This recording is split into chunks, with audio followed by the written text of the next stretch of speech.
Hey guys, how you doing? It's Alex. Today we're going to talk about the 19 GT. A lot of you guys have been following that build and you've been curious as to what the next step is with the 19 GT. For those of you that don't know, I have a 2019 Mustang GT 5 liter.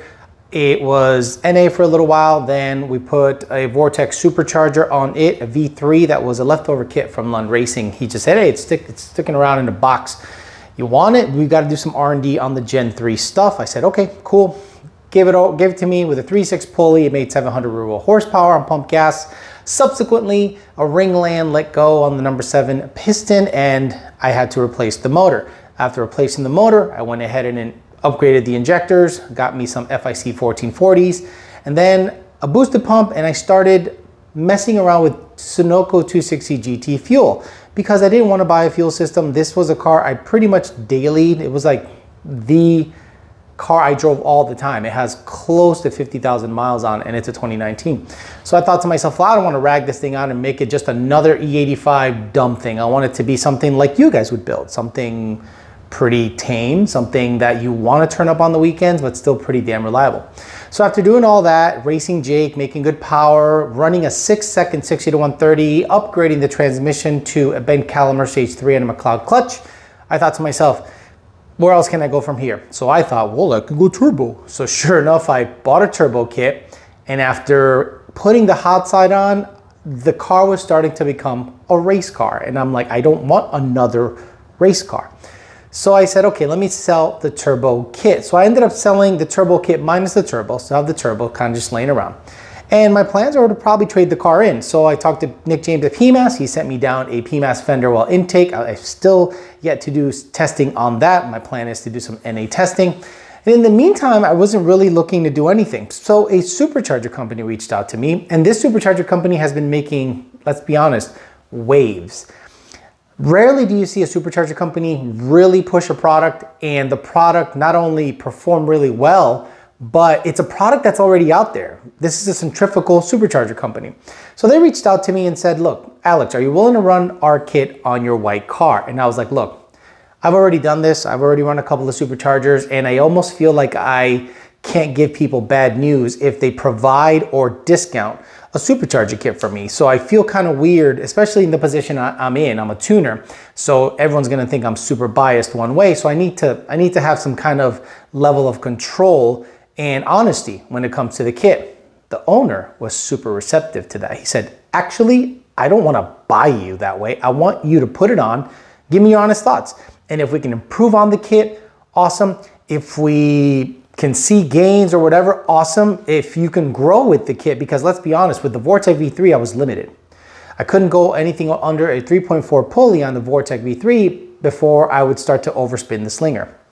So this company reached out to me and said, hey, what do you think about running one of our kits? Let us know what you think, and if there's any improvements or upgrades you think could happen, we can work with you. But I have been tuning this kit on many people's cars, especially 10R80 Gen 3 cars, and they're performing so well, making easily high 800, low 900 horsepower, which is where I think you should kind of stop on a stock motor car, Gen 2 and Gen 3.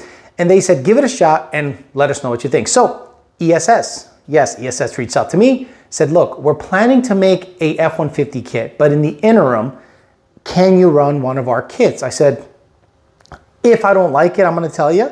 If I have issues with the kit, I'm gonna tell you. He goes, I want you to be honest. I don't want you to basically be, in the bag for our company. I said, that's the only way I do it, if I have a kind of level of control that way. So they sent the kit over, and I'm gonna unbox it for you guys. They're also gonna be sending over a kit for the F-150. So the F-150, that's why you haven't seen much of it on the channel. We're gonna get some content going on that. But for now, enough talking. Let's unbox the ESS kit, show you what's in the kit, and I'm gonna install it probably in the next couple of weeks after I do some NA testing on the white car. So let's open it up. Okay, so here you have it. So I was gonna set it up on a stand like I did the 4 Innovations F-150 kit, but I'm just gonna do it holding the camera. So let me go ahead and get this guy turned around. Okay, let's start going through the kit. So you have your options of a G2, G3, G3X, and a G4. I say give me the G3X because I'm probably not gonna run more than 12 pounds with a stock fuel system. If I do decide I'm buying a fuel system, I'll turn it up to 14 or 15, make about 800, 850, and that's where I like to live. because I'm not really looking to make 1,000 plus. I already have a car that makes that, so I'm not looking to do that. So this is a parts listing, I think. Yep, so here we go. It has G3X labeled, velour color satin, I think that's black, serial number, all this stuff. Looks like they have a nice pick list. Very nice, very nice. Okay, oh look, a very good, I'm kind of a stickler now for instructions because you saw what happened with the turbo kit, but look at this, a complete installation manual. That makes me a very, very happy guy. So installation manual, nice. Okay, bracketry. Is this, what is this? Is this out of metal, dude? It is made out of some kind of funky metal. So this seems to be a lot of the standoff stuff. Potentially, it's kind of rubbery, but yeah, it looks like it's standoff stuff. Look at the hardware. Jesus, this guy spent some money on hardware. So we got pulley options, pulley options, pulley options. So this supposedly makes about 9 psi, but it really, in reality, it makes closer to 10 or 11, 12, 13, 14-ish. I'm probably going to go with this one at first, see what it makes at 7,500 with a boost gauge. And then if the fuel system is happy, get down to this guy. This guy, I think it's only going to be on race gas or E85 once I get a fuel system. But again, the goal is to be in the 800s. So very nice. They gave me 3 pulleys. What do these pulleys look like? Oh, let me open it up. I won't. If anything, the packaging is really nice. Yeah, good size. So I'm wondering if the internal mechanism of the head unit spins it quick because Vortec pulley sizes are quite small in comparison. So if this guy's a 110 millimeter, and it is a 6 rib, if it's 110 millimeter and you can make, I mean, mid 700s or so with a 110 with race gas or E85, that tells me that sucker is spinning at a good clip internally. But yeah, so this is what their supercharger pulleys look like. ESS tuning, and it's funny, they were a BMW company, and let's be honest, I did make fun of them when they first came out. I'm like, oh great, another supercharger company. But then all their cars started running really well, and I said, you know what, time to pay attention to these guys because the customers are running really well, and got to take them serious because, you know, I'm sure Torque Storm is going to come out with a blower too and it be an issue. So we got belts. Wow, okay, what's going on here? We got belts on belts on belts. Alrighty, I guess I'll figure out what these belts are all about. Oh, thank you guys. Thank you so much for labeling why the belts are here. That already gives me a really good feeling about it because let's say you buy a Whipple, VMP, or ProCharger. Do they give you 3 belts? But maybe I'm special. Who knows? Maybe they're doing it just for me. Who knows? Okay, what's going on here? Let me open all these little things up. Let me free myself up so I can open these things up. Okay, I took some stuff out of the kit. I didn't want to get too ahead of myself. So this is the main bracket. If you guys saw what a Vortec main bracket looks like, you know that it has basically 2 plates and all the pulleys are sandwiched in the middle. These guys do it a little differently. They actually make a bracket and make everything off to the side. Similar to, I don't want to call it like a Roush kit, but if you look at Roush setup and it's very OEM-like, this is similar. Whereas you saw how the Vortec has kind of like a sandwich plate and you have to kind of go through the sides to make it, you know, make sure that the idlers are staying put. But these look quite different. Definitely, you can't really say that they are mimicking Vortec, but I've never seen a ProCharger kit, so this might be different than a ProCharger kit, but their idlers are labeled with or etched with their logo. Neat stuff. The coupler, silicone. So, you know, I heard a lot of this kit is silicone to lessen the possibility of false knock. And we also got fluid. So supercharger fluid, self-contained, very nice. I love that. I don't want to run any lines anywhere. That's for simplicity's sake. We got some air filters. Air filters, why are there 2? Unless one of them is a blow-off valve. Figure it out. And see what I was talking about? A lot of the couplers, I'll leave all of these in here, but as you can tell, all these couplers are made out of silicone. So no pipes to bang up against the body and potentially cause false knock. And a lot of the people that bought this kit, and they tell me all the time, Alex, this kit is great because if you have anything that's rubbing on the body, it won't resonate towards the knock sensors and cause any issues. I'm thinking that's the intercooler. I'm thinking this is the head unit. So let's take it all apart. Head unit, and right away, a couple stickers and instructions. Fill procedure. 2 pages of fill procedure. One thing I noticed right off the bat, this box is light. It's very light. So I'm like, the Vortex supercharger was very heavy in comparison. So I wonder why. We'll see. Here we go. I like that. I already like that there is like a common lip seal on it. For those of you that are millwrights out there, you know that you can just look this up somewhere and you know that you can replace that. So that's a plus. But obviously, if there's any work to be done to this thing, I'm just going to send it back to them. Okay, looks like the whole thing comes out. Yep, the whole thing comes out. So I'm going to need 2 hands, so hold on for a second. I'm going to be honest with you guys. I wasn't expecting it to be this light. I'm telling you guys, it's super light. like is this? It's super light. You're telling me this guy on some guy's cars is making 800 horsepower?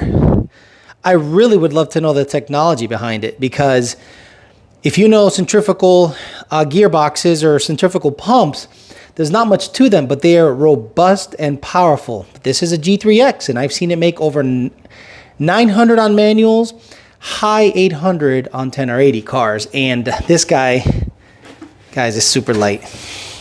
Guys, it's super light, like ridiculously light. So that's good. I mean, I don't care how heavy or light it is, as long as it gets the job. And look at the impeller, pretty. Huh, interesting. I'm really interested to see how this thing performs now, seeing how light it is and how everything is made out of silicone and it's not really super robust in terms of weight. The Vortex was definitely heavier than this. So let's take the intercooler out of the box and we should wrap up the video. Okay, here it is. The heaviest part of the whole kit is their intercooler. Looks like it's made out of some pretty damn robust material. I got to give these guys props for their packaging.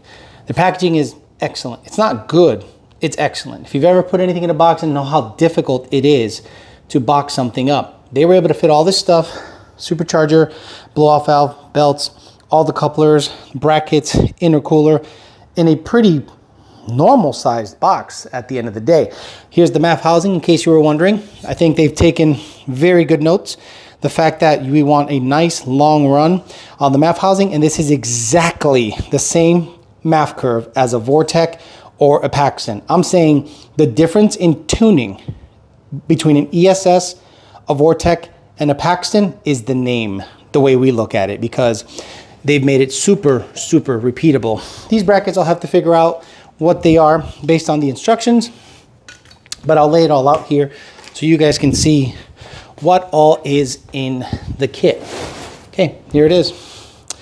Here's everything. Blower, head unit, MAF housing, belts, couplers, all the silicone couplers, all the silicone pipes, everything is all over there. All of the vacuum lines, all that stuff. The bracket, the main bracket, the intercooler itself, it's good size. They even have their ESS logo on it, and it's pretty heavy. I'm not gonna lie, it's on the heavy side, and I suspect the blow-off valve goes in here. And let's open that guy up. This is also a source of a lot of controversy, because if you don't give it the proper vacuum/boost source, you'll never get proper boost to the engine. Everything seems light. Everything. What do we got going on here? Yeah, what the hell's happening here? Okay, sure. Whatever. So there you go. This guy goes in there. Bada bing, bada boom. Makes a bunch of whooshing noises. And life is good. So there you have it, guys. The Mustang, the 19 Mustang, is going to get an ESS supercharger, a company that has been making a ton of waves lately. They're really, like, you want to talk about sales? I'm looking at the tuning queue where I work, and it's almost 3-to-1 ESS to any other supercharger that's being offered out there. So in the next couple of weeks, I'll be installing this, but not before I do some NA testing on the white car, so be on the lookout for the ESS Supercharge 2019 GT, do some pump gas testing on 10 PSI, eventually pulley way down and see if I can get into the deep 6s, maybe 5s, 60 to 130 on the white car, and hell, I'll run it against the ZR1 to make a nice little video out of it. Thanks for listening, guys. Talk to you later.